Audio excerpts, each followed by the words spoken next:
there is a new law that has just been passed in Illinois that says parenting influencers will now have to pay their children that are in their videos 15% of the money they make on these projects.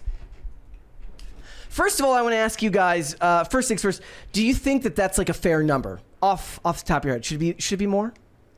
Should it be more? I think that's not bad. Yeah. It's not a bad start. But I yeah. definitely think that that's the right thing to do. I remember when I was, when my son was younger, I used to always post pictures of him on Instagram and Facebook and stuff. And I'd be like, oh, my kid is cute. Mm-hmm. And then I think he was like around 8 or something like that. And I said, oh, I've been posting pictures of you on social media.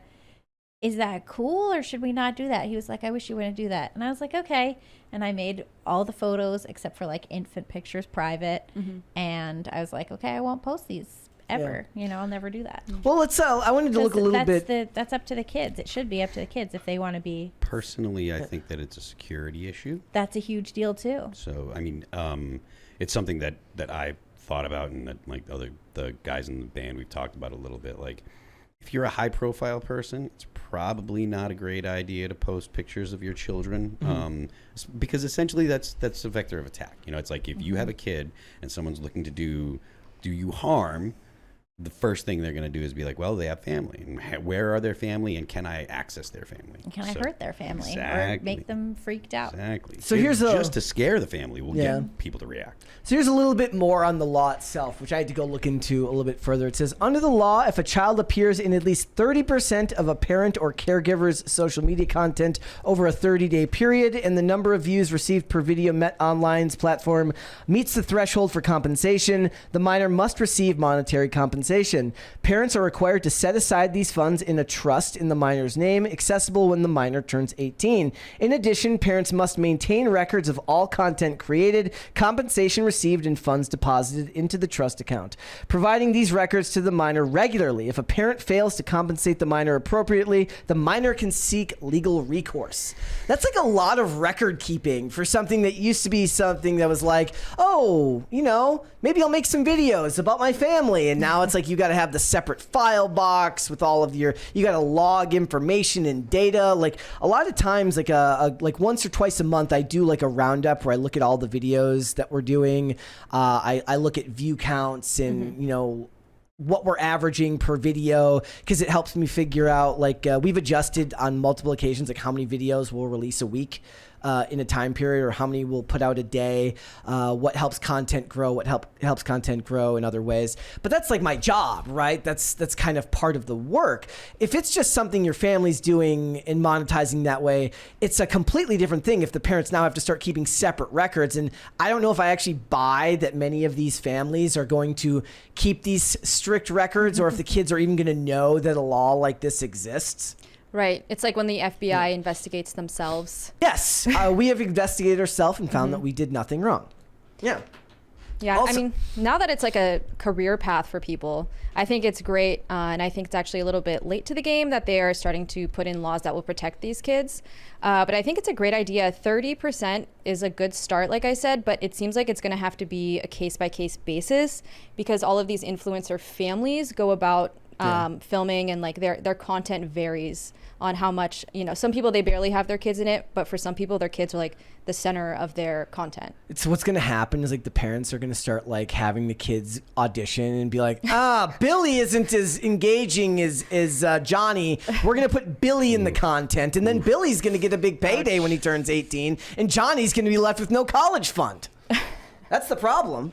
Also, look, like you said, influencer couples or influencer families are already very popular. This is only going to become more common as more tech literate generations have kids, right? And I wonder Child labor thing. Yeah, and I wonder if it'll affect their psyche the same way that Hollywood children are affected. Like, are they going to grow up to be train wrecks? Are they going to grow up to be like have attention like disorders, or, you know, whatever? Like, how will this affect their minds later on into adulthood? The hope would be there's no Johnny studio producer there left alone with little Billy. That's the hope, That's right? the hope, Is that But there were articles I was reading maybe a couple of months ago that were kids who had been in their parents' content, saying that it was really gross and that they didn't like it, that they didn't actually get to be parented, that they were just constantly being used for content. Oh, gosh. That Stage anything parents. they did, anything they did that was supposed to be fun was actually just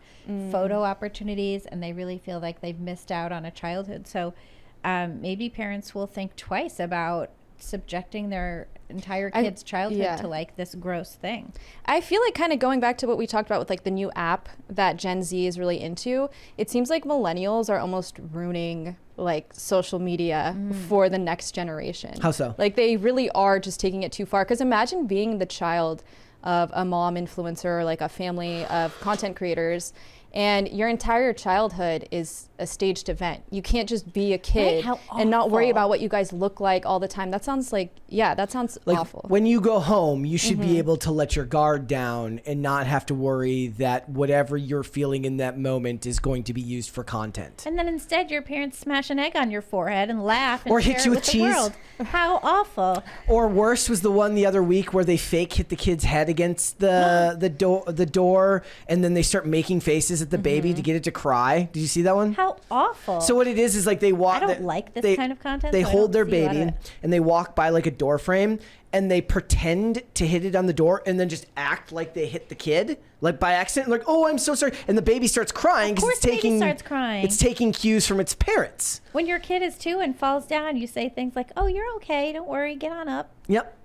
And people That see way this they stuff. don't get upset. And then there's like a large debate that ends up happening. They're like, is this abusive? I'm like, the kid did not get hurt, but it certainly is emotionally manipulative. Yeah, that's what I call. And that's on top of the fact that they're posting it online, which is a whole nother discussion. That's my biggest complaint with most of it is like when you crack the egg on the kid's head, if you did that once by yourself and that's a story you tell at some family get together, that's, I guess, amusing. But when you're filming it to make a video of it, that turns it into something entirely different. I like the kids who really fight back in Yeah. those moments, and they smash the parents with eggs.